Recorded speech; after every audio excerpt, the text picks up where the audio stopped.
find yourself frustrated or overwhelmed trying to manage your kids' screen time? Are you sometimes worried that you made the wrong decision by allowing or not allowing your teenager to have a social media account? Are you sometimes concerned about the content your kids might be being exposed to? Or are you just plain sick and tired of battling with them over their media use? Maybe you've even sought out some advice or how to deal with these issues, but found that it just didn't seem to work for your family. Well, listen, if screens and social media are causing worry or frustration or stress in your family, and if you're looking for a sensible, realistic approach to dealing with that, screen control is for you. After 30 years doing research in the field of kids, teens, and media, teaching courses on the topic, consulting with K-12 educators, and giving talks to parents, I created Screen Control to help parents learn how to guide their kids through this digital world we're all living in a way that fits their parenting style and meets their kids' needs. In this first video, I'm going to introduce you to my approach, which I've designed so that you can help your kids learn how to engage with screens and social media consciously, safely, and responsibly.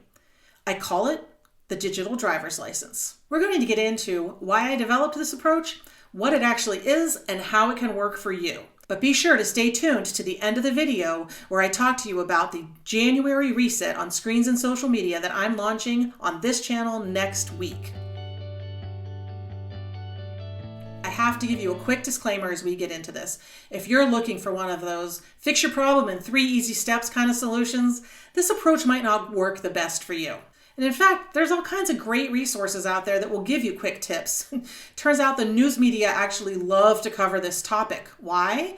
Because parents have been searching for simple solutions to deal with their kids' media engagement literally for decades. In fact, many, many years ago when I was in grad school, and I came home to my small town, my local newspaper reporter was all excited to interview me about this issue of kids and media so that we could help inform parents. Now, mind you, this was long before we had social media to worry about. No smartphones, no YouTube, no Netflix, none of the above.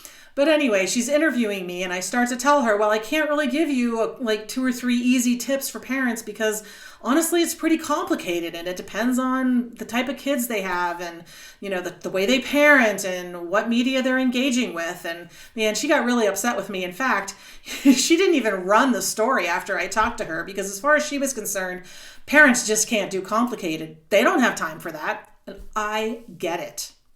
We're all too busy. We all have too many demands on our time. If I knew of a simple, quick solution for dealing with the issue of your kids and interacting with screens and social media and all of that, I would be shouting it from the rooftops. Unfortunately, this issue is complicated. After all, we're talking about something that in these days is integrated into nearly every aspect of our lives. Outside of school or work, it is the thing that we spend the most time doing in a given day.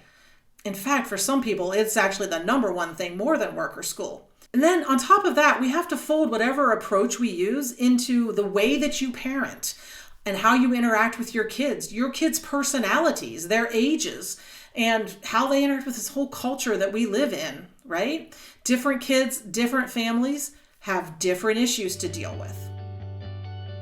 All right, that's the bad news. If you haven't clicked away in frustration already, let me give you the good news, because there is good news. You can move your kids toward having a healthier relationship with screens and social media. You can cut down on the battles and the frustration that occur.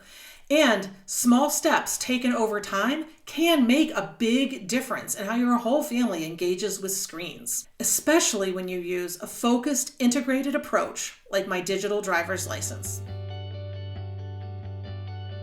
Well, I've drawn on my decades of experience working with parents, educators, and teenagers themselves, as well as my knowledge of the research in this area, to put together a parent-centered, flexible approach that offers not a set of rules that you can follow, but a framework that can help you make decisions and set boundaries around screen and social media use. So why digital driver's license?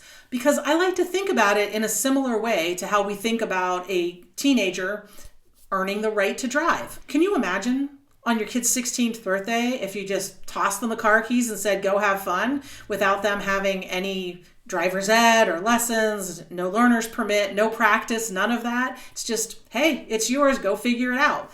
We would never do that, right? In fact, when you think about kind of access to a car, it changes dramatically throughout your child's lifetime, from an infant being put into a back-facing back seat car seat in the very beginning, to moving on to booster seat and eventually being allowed to sit in the front passenger seat at some point, and then of course getting to that point where they are allowed to have a learner's permit and start learning how to drive. This is a process. It doesn't happen all at once. It takes place over time, and it's based on two important factors.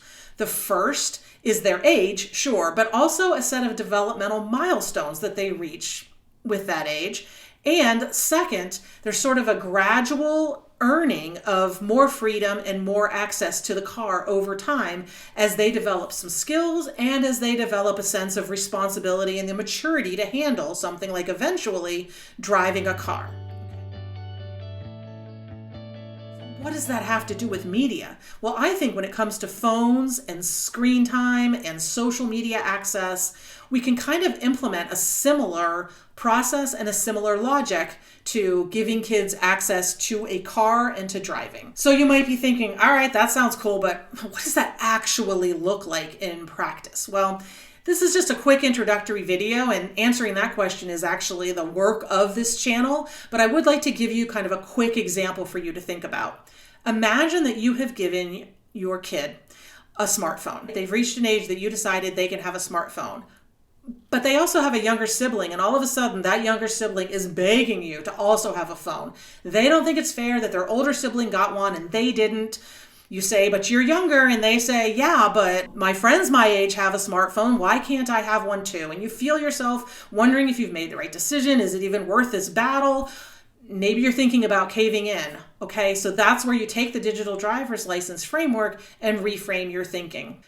Never in a million years, I would hope, you would hand your 14-year-old the car keys because your 16-year-old got their driver's license, right?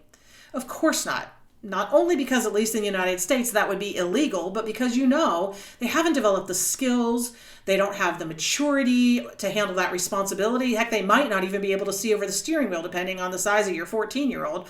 So if we take that same logic and framework and apply it to the phone situation, the answer becomes clear. No, the younger sibling doesn't get a phone just because the older sibling did. The younger sibling gets a phone when they've reached a certain age, certain milestones, demonstrated a certain level of responsibility, right? Obviously, that's a pretty simple example, and things can get a lot more complicated. There's that word again. As we go forward in this channel over the weeks and months, we're going to deal with all kinds of specific issues and situations, such as setting rules and boundaries around screen time, mental health in teenagers and use of social media, maybe screen addiction, what's going on with AI, the TikTok ban, and what that might mean. Honestly, this channel is about you and the topics that you're interested in. And the best way you can make sure that I cover the topics you want to hear about is by going down below right now and putting something in the comments that lets me know why you're here, what issues you're dealing with. And I really would love you guys to use the comments, because I hope over time what we develop here on this channel is a community to be able to support each other and share advice and information with each other. Not just from me. Sure, I have a lot of knowledge, but there's no one who has more knowledge about how to raise your kids and what they need than you. And other parents can be just as helpful as I can. All right, you guys, next week we are going to kick off this journey toward helping your kids learn to engage with media and screens safely, responsibly, and consciously with a January reset. I know, so on trend, right? The first video is going to guide you through doing an audit of your family's screen and social media use, so you really actually know where you are and where your pain points might be. And then we're going to spend some time talking about the kind of biggest issues that families tend to face and how to address them. And then from there, we'll be in good shape to go on and deal with all kinds of specific issues. If you want to join us for that, you make sure you give this video a like, really helps a brand new channel, and subscribe to the channel so you know when those videos are coming out. And please feel free to extend an invitation to anybody you know, other families who you think could benefit from this channel and from doing the reset. And by the way, if you happen to be finding this video and it's not January of 2025 when I first launched it, don't worry. The reset we're going to do can be done at any time. And once that's up, I will put a link here so that you can click on it and go ahead and watch the first video in the reset. I'm so glad you guys are here, and I can't wait to start chatting with you.